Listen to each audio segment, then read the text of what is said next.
Hello बच्चों, आपका इस टू 1 में स्वागत है। मैं आपका टीचर धीरज कुमार। मैंने अपना बीटेक एनआईटी श्रीनगर से किया है और अब तक 25,000 बच्चों को पढ़ा चुका हूँ। लगभग 15 सालों से मैं पढ़ा रहा हूँ। बहुत सारे मेरे बच्चे इस समय आईआईटी से या एनआईटी से बीटेक कंप्लीट कर चुके हैं या बीटेक कर रहे हैं। अगली बारी है आपकी। आज आपको हम लोग मैथमेटिक्स शुरू करते हैं। एंजॉय करिए। Thank you. लोग स्ट्रेट लाइन कर रहे थे 3D में। स्ट्रेट लाइन में आपको बहुत कुछ बता भी दिए थे। स्ट्रेट लाइन में हम लोग जैसे आपको इक्वेशन लिखना सिखाए थे, पॉइंट पता है, dr पता है, तो ये सब किए थे। उसके बाद लेंथ था परपेंडिकुलर, फुटा परपेंडिकुलर, इमेज निकालना, ये सब सीखे थे। प्लेन और लाइन का इंटरसेक्शन पॉइंट निकालना सीखे थे। आगे करते हैं, आगे स्ट्रेट लाइन में ही आगे। अगर दो लाइन आपको दिया है, ये दोनों दो लाइन अगर आपको ये दोनों गिवन है, तो इसमें कौन सा केस एराइज होगा, वो केस हम लोग स्टडी करेंगे कि दो लाइन जैसे अगर आपको गिवन है तो क्या क्या आखिर हो सकता है। जैसे आपको दिमाग में आया कि यार दो लाइन दिया रहेगा तो दोनों पैरेलल हो सकता है। सही बात है भाई, पैरेलल हो सकता है। दोनों लाइन कोइंसिडेंट हो सकता है, मतलब सेम हो जाए, कोइंसिडेंट हो जाए, ये भी सही है। दोनों लाइन परपेंडिकुलर हो जाए, ये भी सही है। दोनों लाइन इंटरसेक्टिंग हो जाए, इंटरसेक्टिंग, हाँ ये भी हो सकता है। और लास्ट केस हो सकता है कि दोनों line non intersecting non coplanar हो। नॉन इंटरसेक्टिंग नॉन कोप्लेनर मतलब दोनों लाइन अलग अलग प्लेन में रहे। ठीक, तो देखो होता क्या है, दो लाइन अगर इस तरह आपको दिया है तो क्या क्या होगा। इसके लिए सबसे पहले आप लोग निकालना dr का रेशियो, a1/a2, b1/b2 और c1/c2 अगर मान लो कभी बराबर आ जाए। a1/a2, b1/b2, c1/c2 अगर बराबर आ जाए, ठीक है सर। a1/a2 बराबर b1/b2 बराबर c1/c2 अगर आ जाए तो दोनों लाइन फिर क्या होते हैं, पैरेलल हो जाते हैं। फिर लाइंस क्या होंगे, पैरेलल लाइंस होंगे। ये तो कंडीशन हम लोग पैरेलल लाइन होने का पढ़ भी चुके हैं। ठीक, दूसरा केस a1/a2, b1/b2, c1/c2 ये तीनों बराबर भी हो, तीनों बराबर हो। एंड एक कंडीशन और, अगर पहले लाइन के ऊपर वाला जो पॉइंट है दूसरे लाइन के ऊपर आ जाए, मतलब सेटिस्फाई करे। पहले लाइन के ऊपर एक पॉइंट तो देख के बता सकते हो, x1 y1 z1। तो अगर x1 y1 z1 दूसरे लाइन को सेटिस्फाई करेगा तो कुछ ऐसा शक्ल दिखेगा दूसरे लाइन का। अरे x के जगह x1 रख दिए भाई, y के जगह y1 रख दिए और z के जगह z1 रख दिए। ठीक, तो अगर dr का रेशियो बराबर होगा तो पैरेलल। दूसरा केस dr का रेशियो भी बराबर हो और पहले लाइन के ऊपर वाला पॉइंट दूसरे लाइन को सेटिस्फाई करे या दूसरे लाइन के ऊपर वाला पॉइंट पहले लाइन को सेटिस्फाई करे, दोनों हो एक साथ। जब दोनों एक साथ होता है तो फिर हम लोग बोलते हैं कि दोनों लाइन सेम हो जाएगा। अरे सोचो ना यार, जैसे मान लो दोनों लाइन अगर एक दूसरे के पैरेलल है तो ये पहला केस हुआ। अगर ये दोनों लाइन एक दूसरे के ऊपर आ जाए, मतलब ऐसे हो जाए, तो इस केस में तो dr का रेशियो बराबर होगा। लेकिन इस केस में देखो पैरेलल भी है, पैरेलल भी एक दूसरे के ऊपर का मतलब dr का रेशियो अभी भी बराबर होगा। सेम है, दोनों सेम रहे या पैरेलल रहे, dr का रेशियो बराबर होता है। अच्छा, और दोनों लाइन सेम है भाई। सेम होने का मतलब पहले लाइन के ऊपर वाला पॉइंट दूसरे के ऊपर आ गया, दूसरे के ऊपर वाला पहले के ऊपर आ गया, क्योंकि दोनों एक ही है। सही, तो अगर ये कंडीशन दोनों ट्रू होगा तो दोनों लाइन फिर होते हैं कोइंसिडेंट लाइन।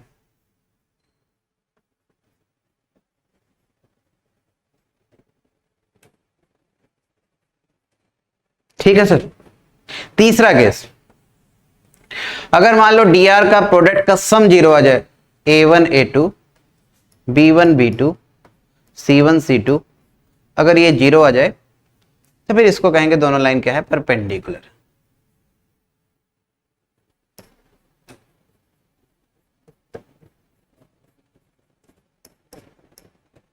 दोनों लाइन क्या होंगे, परपेंडिकुलर होंगे। ठीक है सर। तो ये 3 केस अभी आप नोट करें, फिर इसके बाद चौथा केस बताते हैं। 3 केस मेरे ख्याल से आपको अच्छे से समझ में आ गया होगा, चेक कर। केस नंबर 4 देखते हैं। अब यहां तक नोट करें, आसान है, इतना तो बात सबको समझ में आ गया होगा। ठीक है, जल्दी से नोट करो, जल्दी से। अभी यहीं से पढ़ाना शुरू किया मेरे लाल। क्या बताया है कि 2 लाइन अगर आपको दिया है तो उसमें चेक करना है कि दोनों लाइन क्या क्या पॉसिबिलिटी है, क्या हो सकता है। तो सबसे पहले तो पैरेलल हो सकता है, पैरेलल होने की कंडीशन डीआर का रेशियो बराबर बताए थे। दूसरा कोइंसिडेंट हो सकता है, अगर दोनों लाइन कोइंसिडेंट है तो इसका मतलब डीआर का रेशियो बराबर होगा और पहले लाइन के ऊपर वाला पॉइंट दूसरे लाइन को सेटिस्फाई भी करेगा। पहले लाइन के ऊपर वाला पॉइंट दूसरे लाइन को सेटिस्फाई भी करे तो कोइंसिडेंट हो जाता है। और परपेंडिकुलर भी ये पहले भी बता चुके हैं, डीआर का प्रोडक्ट का सम अगर 0 आता है तो परपेंडिकुलर होता है। तो ये 3 केस अभी बताए हैं, अभी चौथा बताते हैं। ठीक है सर, जल्दी से नोट हुआ। ये कुछ नहीं किए हैं, ये पहले लाइन के ऊपर वाला x1 y1 z1 पॉइंट यहाँ x y z के जगह रख दिए हैं तो कोइंसिडेंट हो जाता है, क्योंकि एक दूसरे के ऊपर आएगा। देखो ना, जैसे ये पॉइंट है पहले पे और दोनों सेम ही लाइन है तो ये दूसरे पे भी होगा। सिंपल, आगे बढ़ते हैं। चलो, मेरे ख्याल से नोट कर लिए होंगे अब तक। केस नंबर 4, केस नंबर 4, दोनों लाइन अगर इंटरसेक्ट करे, इंटरसेक्ट अगर करता है तो उसे हम लोग कैसे चेक करेंगे कि दोनों लाइन इंटरसेक्टिंग है। देखो सर, ये 2 लाइन आपको दिया है, ठीक, ये पहला लाइन है, ये दूसरा लाइन है। पहले लाइन की इक्वेशन है x minus x1 by a1, y minus y1 by b1, z minus z1 by c1। दूसरे लाइन की इक्वेशन है x minus x2 by a2, y minus y2 by b2, z minus z2 by c2। ठीक है sir, अगर दोनों line intersecting होंगे, दोनों line अगर इंटरसेक्टिंग होंगे तो उसके लिए देखो करना क्या होता है। ये जो पॉइंट ऑफ इंटरसेक्शन है ये पहले लाइन के ऊपर भी है, इंटरसेक्शन पॉइंट है तो दूसरे लाइन के भी ऊपर है भाई। तो ये पॉइंट दोनों लाइन पे है, देखो इस पे भी है, इस पे भी है। तो पहले लाइन के ऊपर कोई भी पॉइंट आपको मानना है, लैम्डा मान के लिख सकते हैं। दूसरे लाइन के ऊपर कोई भी पॉइंट मानना है तो उसे भी लैम्डा मान के लिख सकते हैं, लेकिन दोनों जगह नाम सेम नहीं डालेंगे, दूसरे म्यू ले लो। ठीक, इस पॉइंट का कोऑर्डिनेट लिखो तो लैम्डा मान के लिखे तो कितना आया, x1 plus a1 lambda, x1 plus a1 lambda, y1 plus b1 lambda, z1 plus c1 lambda. ठीक है सर, और दूसरे लाइन को म्यू मान के लिखे, सेम पॉइंट का कोऑर्डिनेट आया x2 plus a2 mu, y2 plus b2 mu, z2 plus c2 mu. बहुत ही बेहतरीन। ठीक है सर, अब सेम पॉइंट के कोऑर्डिनेट दोनों ही है जो अभी हम लोग लिखे हैं। इसी पॉइंट के कोऑर्डिनेट ये भी है, इसी पॉइंट का कोऑर्डिनेट ये भी है, तो आपस में दोनों होने चाहिए बराबर, तभी दोनों लाइन इंटरसेक्टिंग होता है। अगर कभी बराबर ना हो पाए तो इस केस में फिर दोनों लाइन इंटरसेक्टिंग नहीं होता है। ठीक है सर, तो कैसे अब चेक करें, अरे बराबर कर लो भाई, x1 प्लस a1 लैम्डा, देखो x कोऑर्डिनेट के बराबर कर लेना, y कोऑर्डिनेट के बराबर, z कोऑर्डिनेट के बराबर।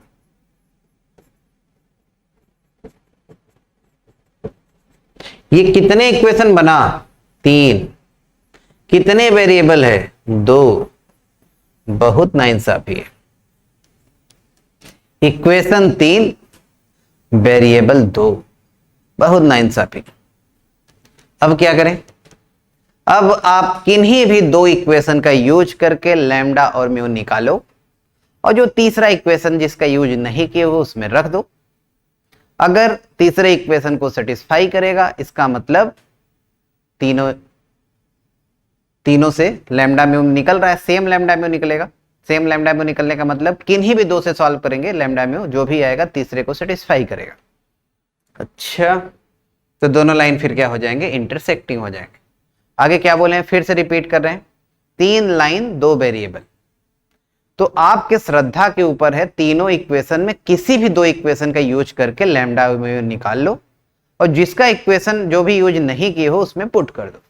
अगर उसको सेटिस्फाई करेगा तो फिर इसका मतलब दोनों लाइन इंटरसेक्टिंग होगा, सेटिस्फाई नहीं करेगा तो इंटरसेक्टिंग नहीं होगा। तो ये इंटरसेक्टिंग होने को चेक करने का तरीका होता है। कभी कभी आपसे 2 लाइन का इंटरसेक्शन पॉइंट पूछता है, point of intersection of this and this line, तो वो भी आप निकाल सकते हैं।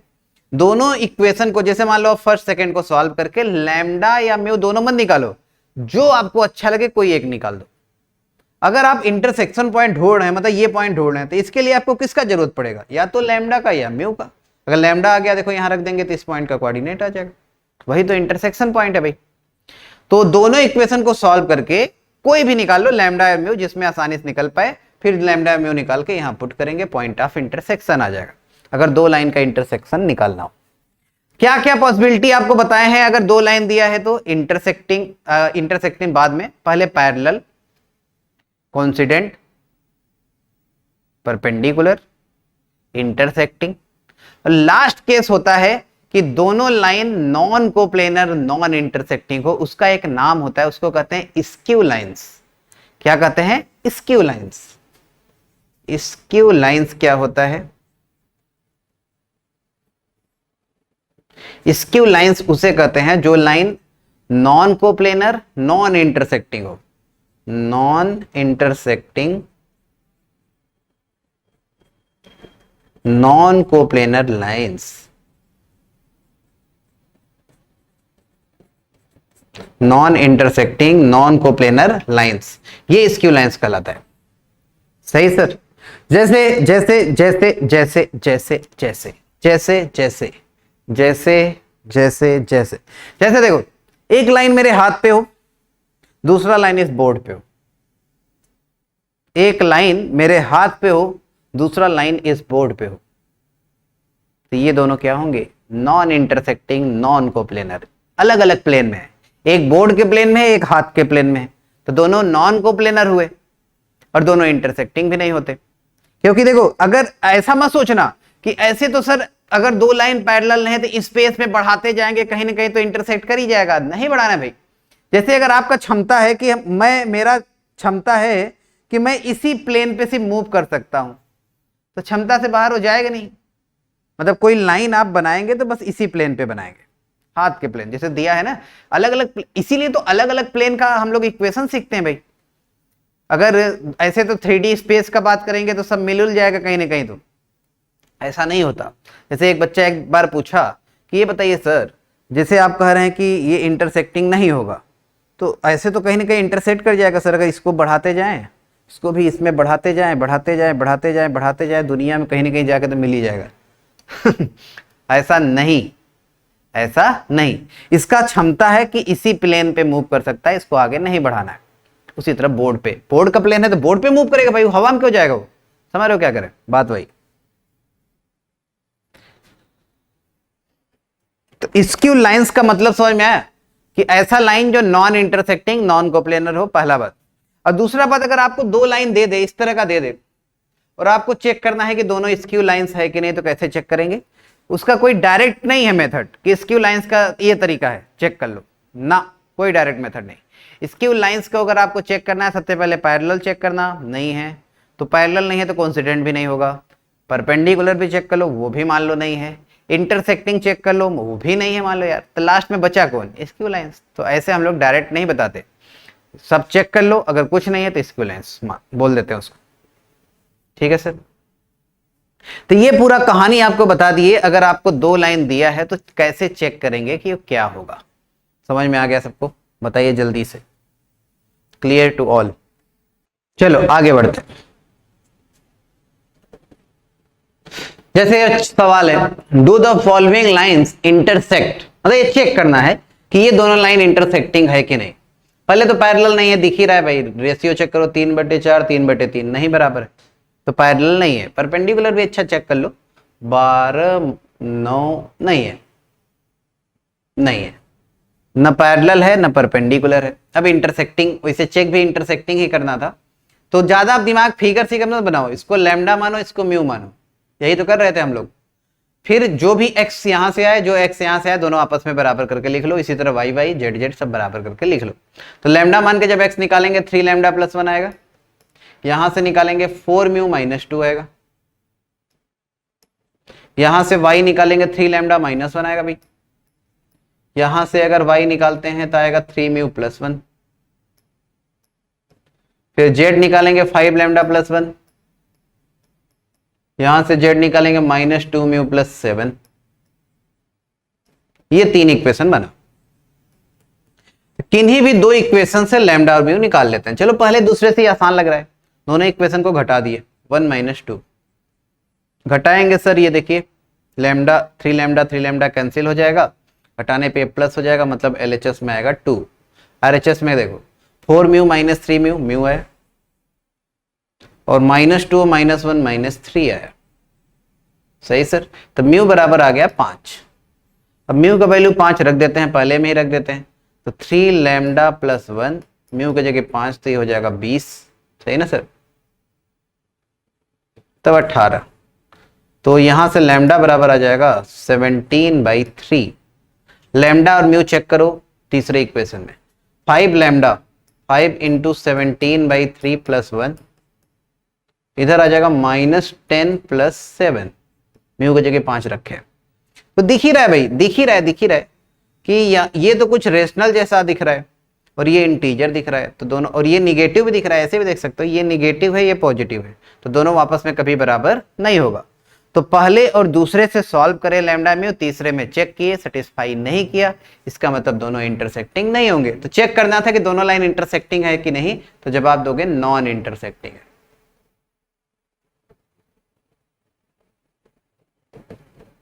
नॉन इंटरसेक्टिंग लाइंस है, ये इस सवाल का हो गया आंसर। आगे बढ़ते हैं, नेक्स्ट क्वेश्चन ट्राई करो, आपके सामने रहा ये, ट्राई करो। इफ द लाइंस, ये दोनों इंटरसेक्ट करेगा तो k का वैल्यू बताना है। ये दोनों लाइन इंटरसेक्ट करेगा, लिखा है सवाल वाला, चलो इसको करते हैं। इफ द लाइंस, ये दोनों इंटरसेक्ट कर रहा है तो k का वैल्यू बताना है। मतलब ये सवाल वाला लिखा है कि इंटरसेक्ट कर रहा है, आपको k बताना है क्या होगा। k मतलब ये जो लिखा है, तो वही काम, सेम, इसको लैम्डा मानो, इसको म्यू मानो, तो x के बराबर, y के बराबर, z के बराबर। पहले x लिखो, पहले वाले से, इधर वाले से, 2 लैम्डा प्लस 1 दिख रहा है, इतना लिखने सबको आ रहा है, म्यू प्लस 3, फिर y क्या आएगा सर, y आएगा 3 लैम्डा माइनस 1, इधर से y आएगा 2 mu plus k,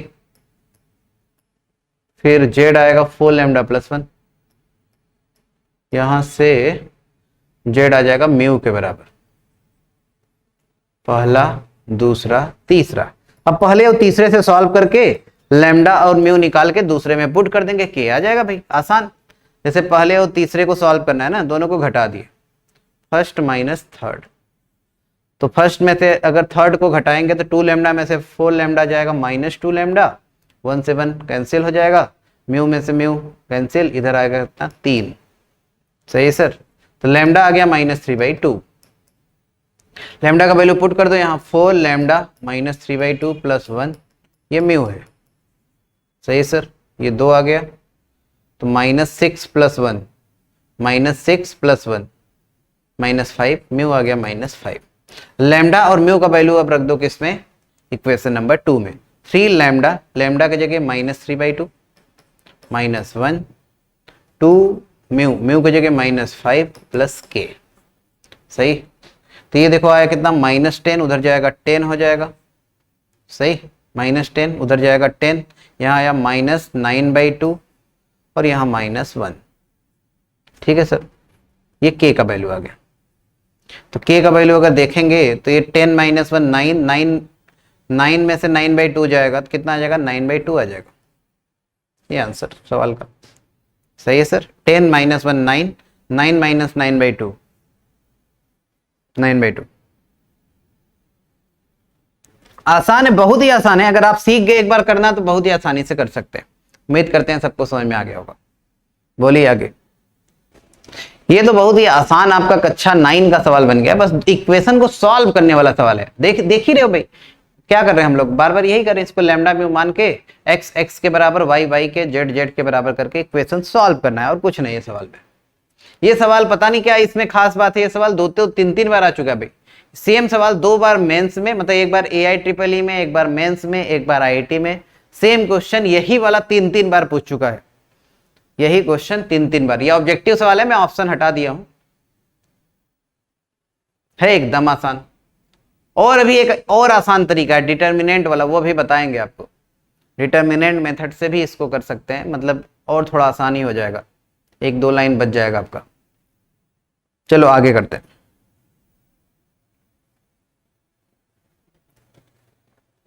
shortest distance between 2 skew lines.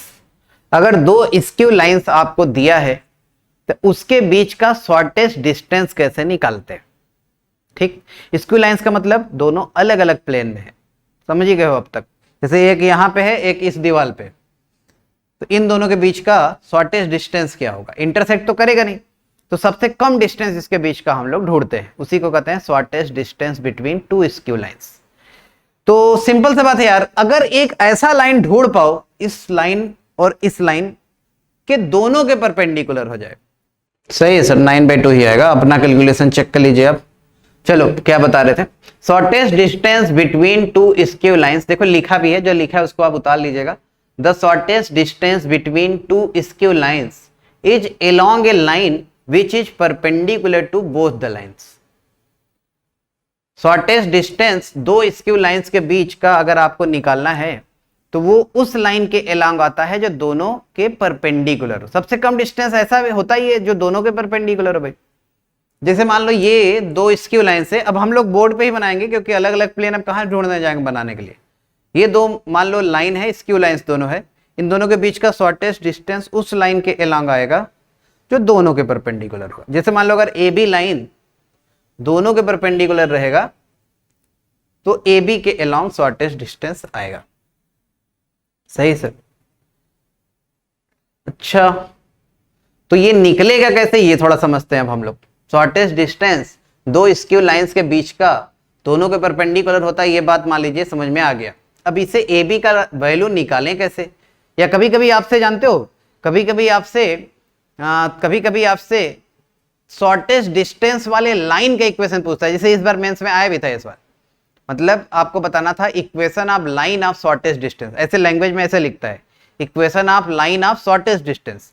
तो शॉर्टेस्ट डिस्टेंस वाला लाइन कौन है, AB है, तो AB लाइन के इक्वेशन भी कभी कभी आपको लिखना पड़ जाता है। तो AB लाइन के इक्वेशन लिखना हो या AB का लंबाई लिखना हो तो इसके लिए क्या तरीका लगाते हैं वो हम लोग एक एग्जाम्पल लेके सीखते हैं। शॉर्टेस्ट डिस्टेंस निकालने वाला सवाल एक एग्जाम्पल लेके सीखेंगे। यहां आपको थोड़ा सा हिंट दे देते हैं, कैसे करते हैं ये थोड़ा हिंट दे देते हैं।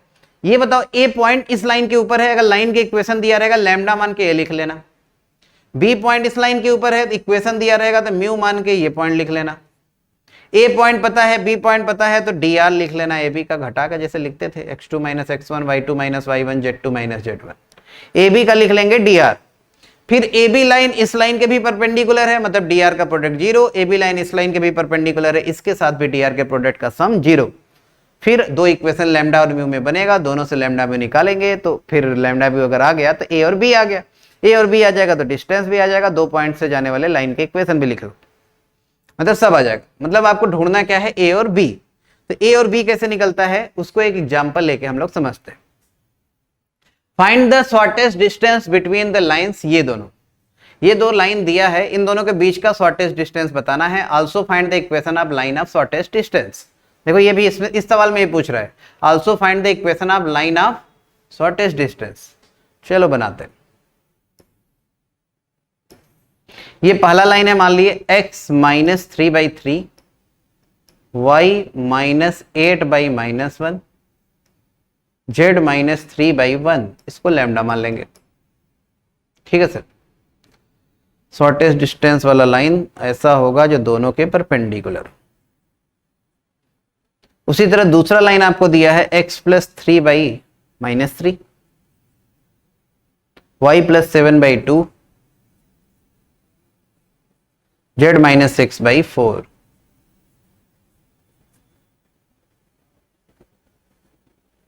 इसको म्यू मान लेना। अब लैम्डा मान के ए तो लिख ही सकते हैं सारे लोग, 3 लैम्डा प्लस 3, सही सर, 3 लैम्डा प्लस 3, वाई आ जाएगा माइनस लैम्डा प्लस 8, जेड आ जाएगा लैम्डा प्लस 3। उसी तरह बी म्यू मान के लिख लिए, -3 म्यू -3, ध्यान से ये सब लिखना, गलती नहीं होना चाहिए। 2 म्यू -7, 4 म्यू प्लस 6। अब ए पता है, बी पता है, डी आर आ जाएगा ए बी लाइन का। x2 - x1 कितना आया, 3 लैम्डा प्लस 3 म्यू प्लस 6, घटाया देखो बस, इसमें से इसको घटाया। उसी तरह फिर घटाओ, माइनस लैम्डा -2 म्यू प्लस 15, सही ना सर, माइनस लैम्डा -2 म्यू, 8 और 7 15, फिर आ जाएगा लैम्डा -4 म्यू, लैम्डा -4 म्यू, 3 - 6 -3 आ जाएगा, देख लो ध्यान से, ठीक। अब ए बी लाइन इस लाइन के परपेंडिकुलर है, तो ए बी लाइन का डी आर और इस लाइन का डी आर, इस लाइन का डी आर देखो नीचे जो लिखा है 3 -1 और 1, डी आर का प्रोडक्ट होना चाहिए 0। सेम उसी तरह ये लाइन इसके भी परपेंडिकुलर है, डी आर का प्रोडक्ट होना चाहिए 0। डी आर का प्रोडक्ट 0 करते हैं,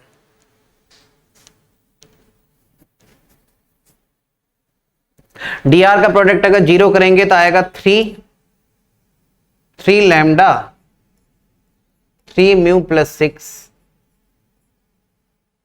ठीक, 3 इंटू इतना, फिर -1 इंटू इतना करेंगे तो माइनस में आ जाएगा, माइनस लैम्डा -2 म्यू प्लस 15, और फिर 1 इंटू इतना करेंगे तो आएगा लैम्डा -4 म्यू -3। डी आर का प्रोडक्ट होना चाहिए 0।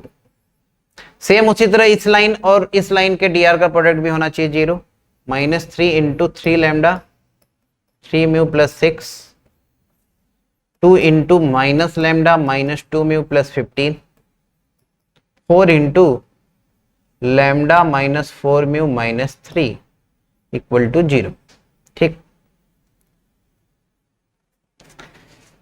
एंगल 90 कैसे हुआ, एक लोग पूछ रहे हैं। अरे सरकार, कोई भी दो कर्व है, कोई भी दो कर्व, ये तो कोऑर्डिनेट में भी आपको बताए थे, किसी भी दो कर्व के बीच का मिनिमम डिस्टेंस हमेशा उस लाइन के अलोंग आता है जो दोनों के परपेंडिकुलर है। शॉर्टेस्ट डिस्टेंस मतलब मिनिमम डिस्टेंस, क्योंकि और कुछ तिरछा होगा, ये सिंपल सा दिमाग है, दिमाग लगाओ, दिमाग, ये सिंपल सा बात है। अगर कुछ तिरछा लेंगे, अगर परपेंडिकुलर होगा तभी ये सबसे कम आएगा, अगर कुछ तिरछा लेंगे तो इस परपेंडिकुलर वाले से 100% ज्यादा ही आएगा। अगर इससे छोटा, हमें सबसे छोटा देखना है, क्या होगा, अगर आप एक कोई भी दो लाइन लेके परपेंडिकुलर ऐसा लाइन अगर ढूंढ पाए जो दोनों के परपेंडिकुलर है तो वही सबसे कम होगा। इसके अलावा ये बोर्ड पे हम लोग बनाया, ऐसा मत सोचने लगना कि अरे यार यहाँ ऐसे भी तो हो सकता है, अरे दोनों लाइन इस प्लेन पे है ही नहीं, दोनों लाइन अलग अलग प्लेन पे, स्क्यू लाइन से दोनों, मतलब ये बोर्ड एक ही प्लेन पे अगर रहेगा तब तो इंटरसेक्टिंग हो जाएगा साहब। अगर दो लाइन इंटरसेक्टिंग है तो उसके बीच का मिनिमम डिस्टेंस क्या होता है, 0 हो जाएगा। अरे दो लाइन अगर इंटरसेक्ट करेगा तो मिनिमम डिस्टेंस 0। तो ये दोनों अलग अलग प्लेन में है। अब अलग अलग प्लेन में हम लोग बोर्ड पे कैसे ढूंढेंगे भाई, वो तो एक ही प्लेन में बनाना ही पड़ेगा। चलो आगे करते, देखो यहां कितना आ रहा है, यहां आ रहा है कांस्टेंट, देखो अच्छा थोड़ा सा ध्यान से, कांस्टेंट आएगा 18, देखो 6 इंटू 3 18, फिर -15 -3, अच्छा मतलब कांस्टेंट हो गया खत्म। अरे देखो ना 18 -15 -3 मतलब 18 -18 कांस्टेंट हो गया खत्म, मतलब जो भी आएगा कांस्टेंट नहीं आएगा। अच्छा दूसरा वाला देखो कांस्टेंट -18 30 और -12, तो -18 30 और -12 मतलब -18 और -12 हो गया -18 -12 -30 और 15 इंटू 2 30।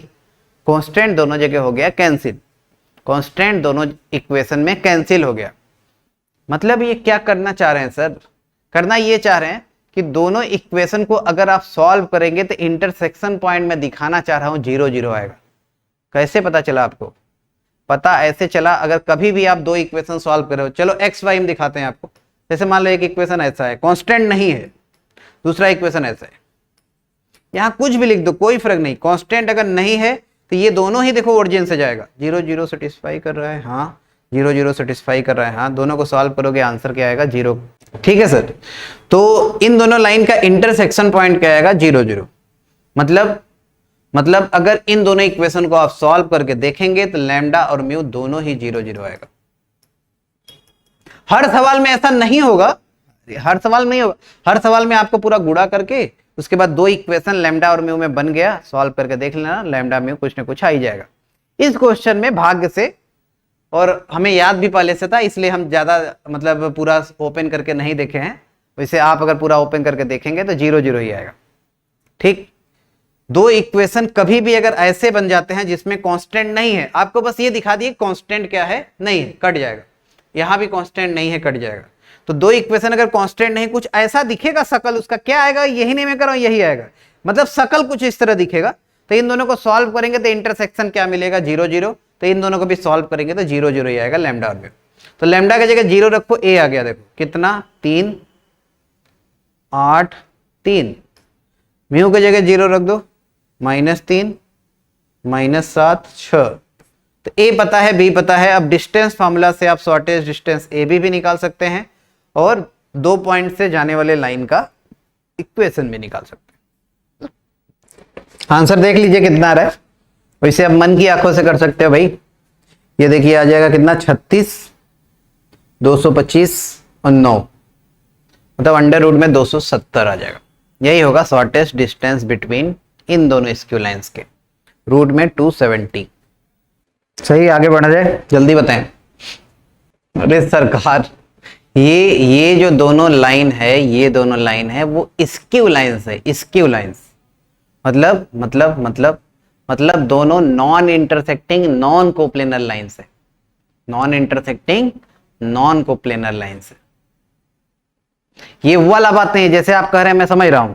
एक जैसे मान लो ये कमरा हो गया, तो इसमें एक आप डायगोनल इसका लेंगे, एक इसका डायगोनल लेंगे, तो दोनों परपेंडिकुलर पे हो जाते हैं, वो हो जाते हैं।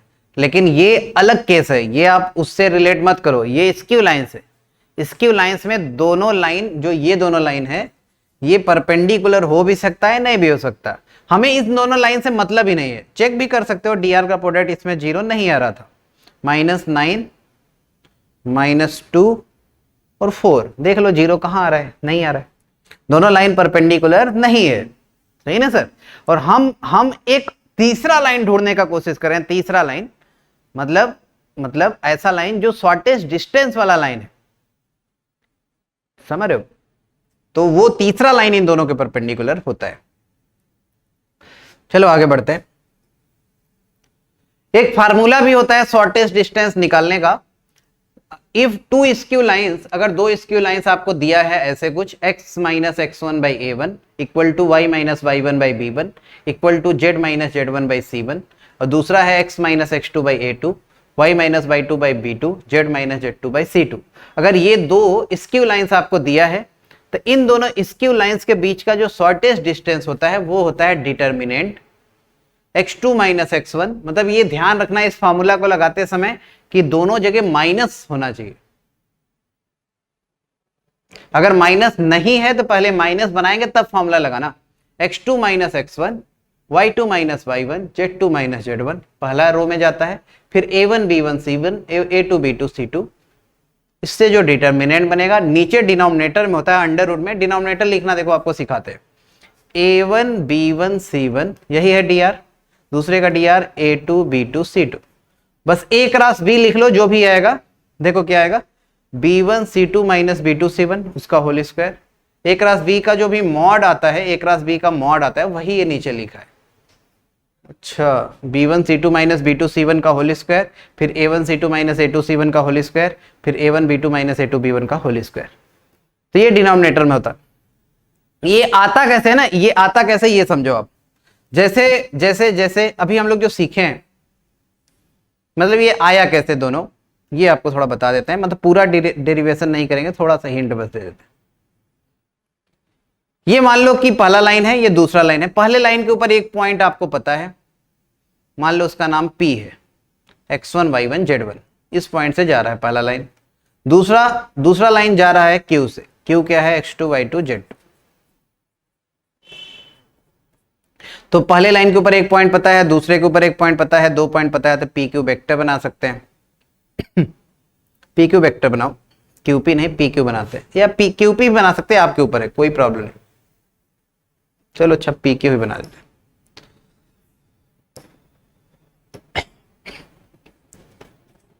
x2 minus x1i y2 minus y1j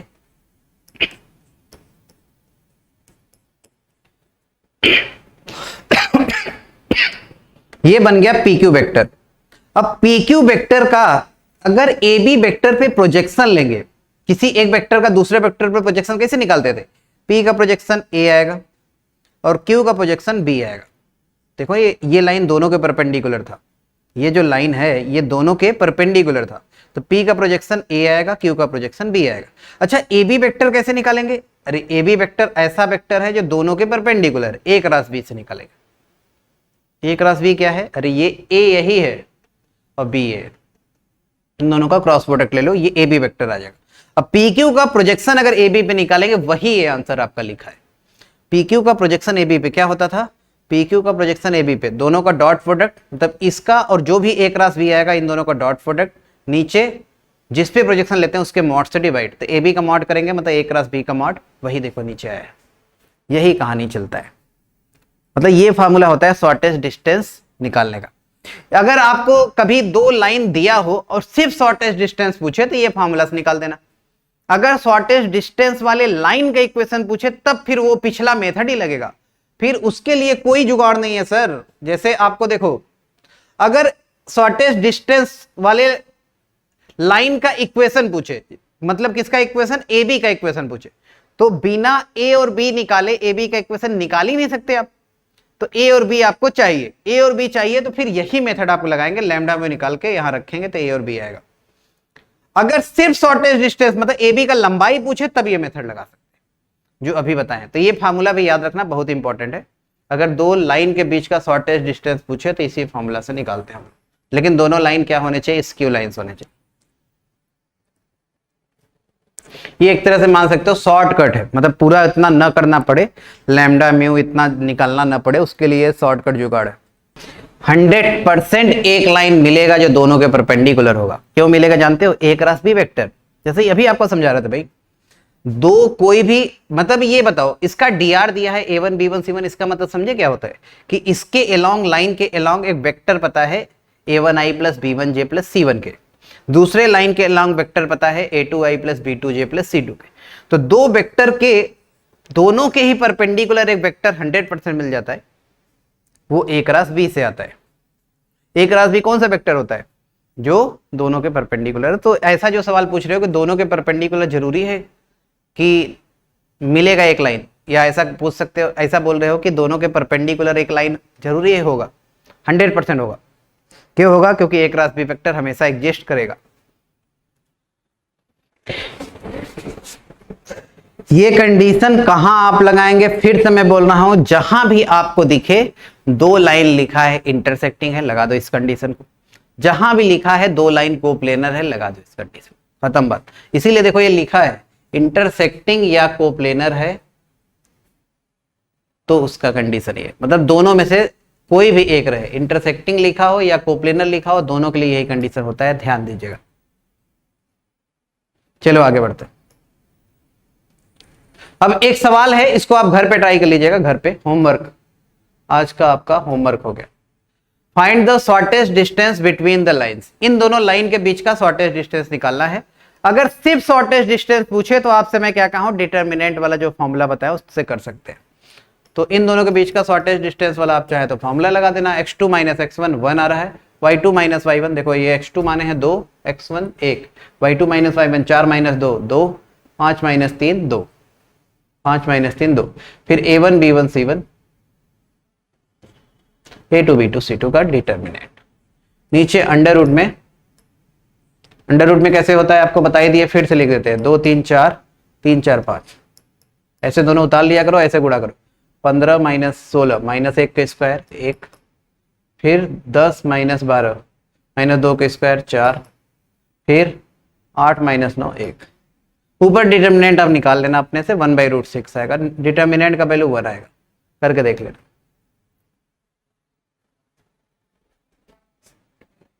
determinant open करके आप देखिएगा 1 आएगा, नीचे √6, आंसर 1/√6 इस क्वेश्चन का होगा। देखो कितना जल्दी निकाल पा रहे हैं हम, नहीं जैसे किसी के दिमाग में होगा कि यार लैम्डा म्यू मान के बड़ा समय लगा है सर, पिछला वाला मेथड जो लगाए थे, तो उनके लिए बस ये करें हम, उनके लिए जिसको ये लगा होगा ये बहुत बड़ा है, तो ये फार्मूला से करना है। फार्मूला इसीलिए आपको बताया, फार्मूला से करो, 1 मिनट भी नहीं लगेगा, 30 सेकंड में आंसर पा जाएगा।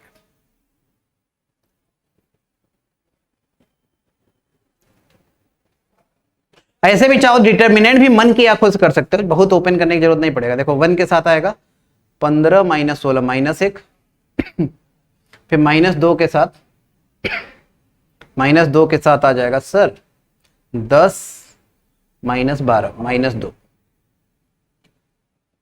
फिर 2 के साथ आ जाएगा 8 - 9 -1, तो यहां आया 4, ये -2, 4 - 2 2 में से 1 जाएगा 1। देखो आ गया, खत्म। चलो होमवर्क भी आपका ये नहीं रहा, मतलब बता ही दिए तो क्या होमवर्क रहा। फार्मूला लगाने आ गया कि नहीं सर, बहुत इंपॉर्टेंट। अब आगे चलो हम लोग प्लेन सीखते हैं। प्लेन,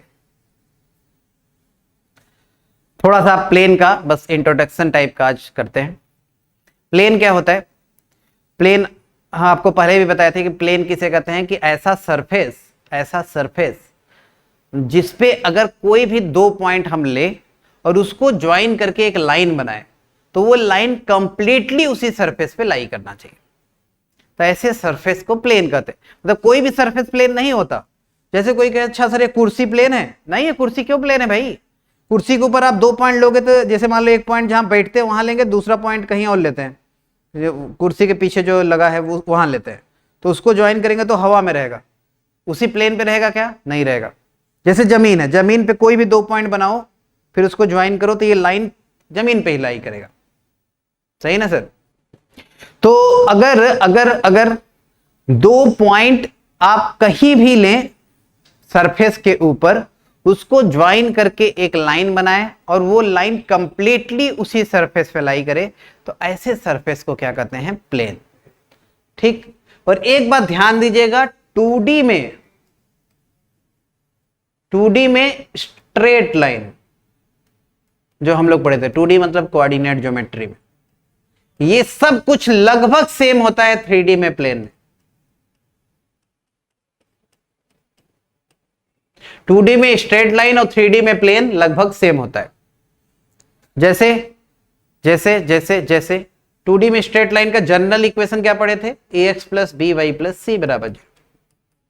3D में प्लेन का जनरल इक्वेशन पढ़ते हैं, बस एक z वाला बढ़ जाता है, ax + by + cz + d। 2D में आप पढ़े थे लेंथ ऑफ परपेंडिकुलर का फॉर्मूला, क्या पढ़े थे? जैसे मान लो x1 y1 से लेंथ ऑफ परपेंडिकुलर इस लाइन का निकालना है, तो पढ़े थे मॉड, इस पॉइंट को सेटिस्फाई कराते थे ax1 by1 + c नीचे √a² + b², ये लेंथ ऑफ परपेंडिकुलर का फॉर्मूला पढ़े थे। 3D में अगर x1 y1 से इस प्लेन का परपेंडिकुलर डिस्टेंस पूछे तो आप लिखेंगे मॉड ax1 by1, एक z और बढ़ जाएगा, मतलब पॉइंट में x1 y1 नहीं रहेगा, x1 y1 z1 रहेगा, c z1, मतलब समझ रहे हो, थोड़ा थोड़ा बस अंतर आएगा, नहीं सब कुछ सेम रहता है। तो पहला बात तो आप ये समझे कि 2D में कोऑर्डिनेट ज्योमेट्री में जो हम लोग स्ट्रेट लाइन में पढ़े थे, 3D में लगभग सब कुछ वही रहता है प्लेन में, थोड़ा थोड़ा बदलेगा, जेड वाला बस एक बढ़ जाएगा। चलो, तो ये 2D में स्ट्रेट लाइन और 3D में प्लेन लगभग सब कुछ सेम रहता है, ये बताने की कोशिश कर रहे थे। आगे बढ़ते हैं। वो जो डिफिनीशन लिखे थे, मतलब बोले थे, वही लिखा है, अगर आप चाहें तो डिफिनीशन प्लेन का उतार सकते हैं। A plane is a surface such that a line joining any 2 points on the surface lies completely on it। Plane का डिफिनेशन क्या होता है? A plane is a surface such that a line joining any 2 points on the surface lies completely on it। ये plane का होता है sir definition, तो plane का आप डिफिनेशन उतार लें। चलो आगे बढ़ते हैं। अब थोड़ा इक्वेशन का बात किया जाए। Different form of equation of planes, different form of equation of planes. पहला form, a point in the plane and vector normal to it given. जैसे मान लो सर ये प्लेन है, ये एक प्लेन है, ठीक। अगर मान लो आपको एक पॉइंट दिया है प्लेन के ऊपर ए, इसका पोजीशन वेक्टर है ए, ठीक, और आपको नॉर्मल वेक्टर दिया है।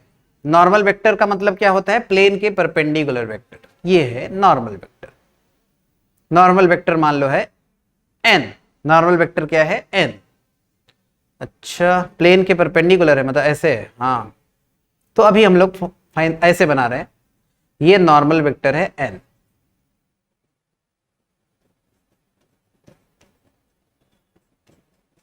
ये दो इंफॉर्मेशन दिया है और आप इस प्लेन का इक्वेशन आपको बताना है। क्या कह दिया, समझ गए? प्लेन के ऊपर एक पॉइंट दिया है, उसका पोजीशन वेक्टर है कुछ ए का ए मान लिए है, और नॉर्मल वेक्टर दिया है, नॉर्मल वेक्टर मान लिए एन। इस प्लेन का आपको इक्वेशन लिखना है।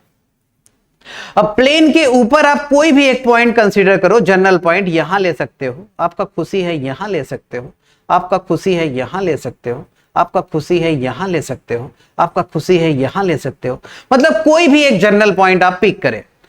नॉर्मल वेक्टर क्या था? प्लेन के परपेंडिकुलर था, ऐसे था।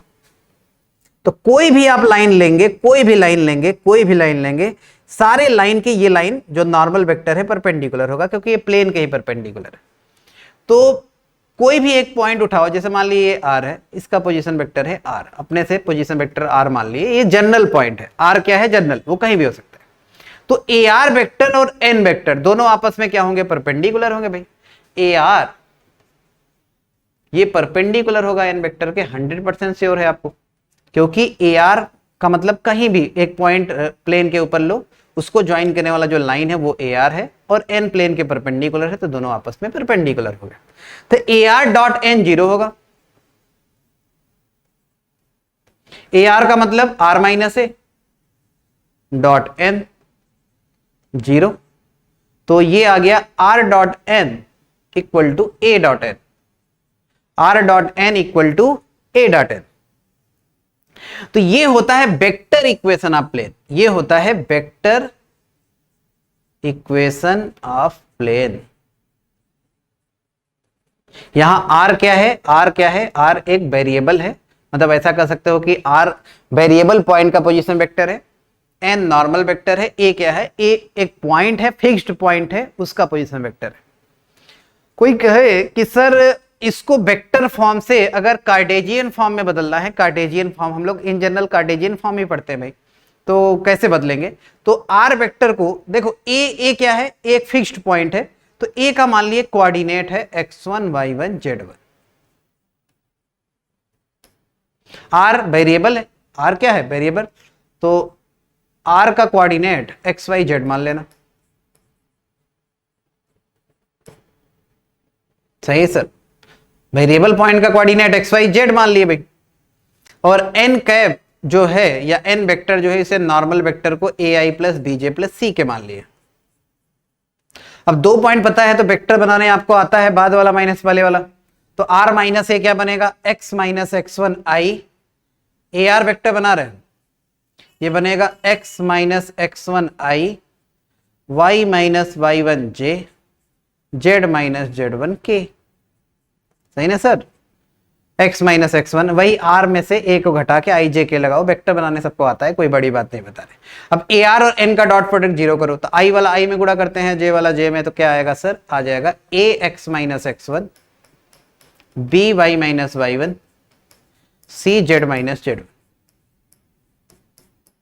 इसको ढंग से अगर आप लिखेंगे तो ax plus b y plus c z, देखो जो आ रहा है ना ax1 by1 cz1, ये पूरे को एक नया कांस्टेंट माना। देखो a कांस्टेंट है, ये गिवन है भाई, अच्छा x1 कांस्टेंट है, ये गिवन है, by1 cz1 ये सब एक कांस्टेंट है, तो minus ax1 minus by1 minus cz1 को एक नया कांस्टेंट d नाम दे दिए। तो देखो वही आ गया जो आपको बता रहे थे, ax plus b y plus c z plus d बराबर 0 क्या होता है? ये होता है equation of plane in Cartesian form. General equation of plane इसी को बोलते हैं, इसी को क्या बोलते हैं? General equation of plane. तो ax plus b y plus c z plus d बराबर 0, ये क्या है? General equation of plane. अच्छा, ये 3D में अगर कार्टेशियन फॉर्म है उसको वेक्टर फॉर्म में आप कन्वर्ट कर पा रहे हैं या वेक्टर से 3D में बदल पा रहे हैं, तो उससे थोड़ा सा आइडिया आपको लग जाता है यार। जैसे एक आइडिया आपको लग गया होगा कि अगर कार्टेशियन फॉर्म में कोई भी प्लेन का इक्वेशन लिख दे, तो अभी हम लोग पढ़े हैं नॉर्मल वेक्टर क्या होता है, ए आई प्लस बीजे प्लस सी के, मतलब डीआर क्या होगा, डीआर अरे वेक्टर अगर कोई पता है तो डीआर लाइन का कैसे लिखते हैं, बस आई जे के हटाओ, वही डीआर उसी के प्रोपोर्शनल हो जाता है। तो डीआर प्रोपोर्शनल होगा ए बी सी के। नॉर्मल जो है प्लेन के परपेंडिकुलर अगर कोई वेक्टर है ए आई प्लस बीजे प्लस सी के, तो आप बोल सकते हैं कि प्लेन के परपेंडिकुलर जो लाइन है या नॉर्मल जो है उसका डीआर प्रोपोर्शनल टू होगा ए बी सी के। तो अच्छा ए बी सी है क्या, देखो ध्यान से, एक्स का, वाई का और जेड का कोफिशिएंट है।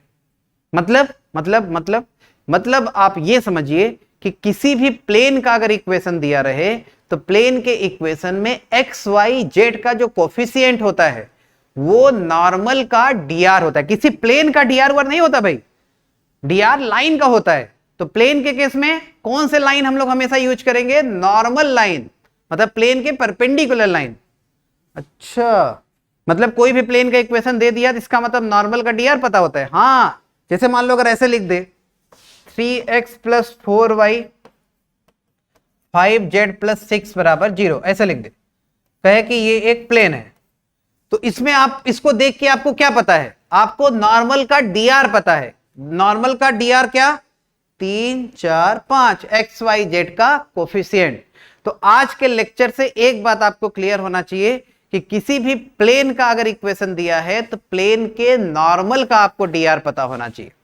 वो क्या होता है, एक्स वाई जेड का कोफिशिएंट। ध्यान दीजिएगा, आगे बहुत जगह ये हो जाएगा। ठीक है सर, तो इतना आप नोट करिए। नेक्स्ट लेक्चर से प्लेन के जितने भी डिफरेंट फॉर्म के इक्वेशन होते हैं वो हम लोग स्टडी करेंगे, प्लेन में ही आगे आप प्रोसीड करेंगे। Thank you very much. On is to on, study is always on. Concepts के बेहतर रियलाइजेशन के लिए इस टू ऑन पर बने रहिए।